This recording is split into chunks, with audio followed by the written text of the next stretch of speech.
പ്രവേശനവും ഒരുതരം ആകസ്മികതയായിരുന്നു.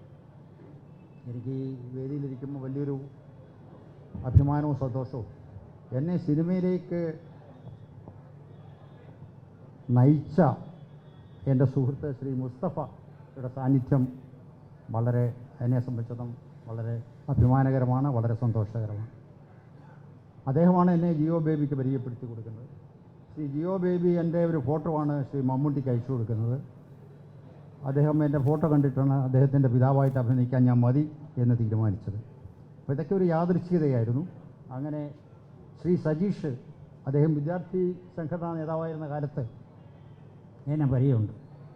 ഞാനൊരു full time സംഘടനാ പ്രവർത്തകനായിരുന്നു, ഒരു അഗ്രസീവായ സംഘടനാ പ്രവർത്തകനായിരുന്നു എന്ന് പറയാം. അങ്ങനെയുള്ള ഞാൻ വളരെ നിശബ്ദനായിട്ട് ഒരു മൗനത്തിൽ ഒരു വേഷം അഭിനയിച്ചതെന്നും അദ്ദേഹം വിശ്വസിച്ചിട്ടില്ല. ഇപ്പോഴും എന്നോട് ചോദിച്ചു എങ്ങനെ അഭിനയിക്കാൻ കഴിഞ്ഞു എന്ന് അദ്ദേഹം ചോദിച്ചു.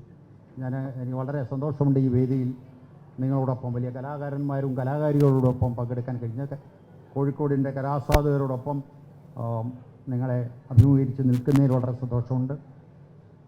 ഈ കോഴിക്കോട് നാളെ മുതൽ നടക്കുന്ന ഈ ഫെസ്റ്റിവൽ ഒരു വലിയ തുടക്കമാവട്ടെ എന്ന് ഞാൻ ആശംസിക്കുകയാണ്.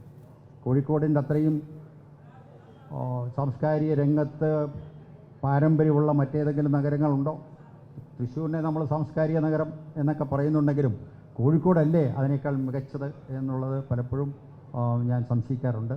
എന്തായാലും ഈ ഒരു 12 വർഷങ്ങൾക്ക് ശേഷം 12 വർഷങ്ങൾക്ക് ശേഷം റീജിയണൽ ഫിലിം ഫെസ്റ്റിവൽ വീണ്ടും കോഴിക്കോട്ടേക്ക് വന്നിരിക്കുന്നു. അതിൻ്റെ വിജയം ഭാവിയിലേക്കുള്ള വലിയൊരു ചൂണ്ടുപലകയാവും. നമുക്ക് അഭിമാനിക്കാനുള്ള സംരംഭങ്ങൾ തുടർന്നും ഇവിടെ ഉണ്ടാവട്ടെ എന്ന് ആഗ്രഹിച്ചുകൊണ്ടും ഈ ഒരു ചടങ്ങിലേക്ക് എന്നെ ക്ഷണിച്ച ചലച്ചിത്ര അക്കാദമിയുടെ ഭാരവാഹികൾക്കും അതിൻ്റെ ചെയർമാനും സെക്രട്ടറിക്കും അതിൻ്റെ എല്ലാ അംഗങ്ങൾക്കും നന്ദി പറഞ്ഞുകൊണ്ടും ഞാൻ എൻ്റെ വാക്കുകൾ നിർത്തുന്നു. നന്ദി, നമസ്കാരം.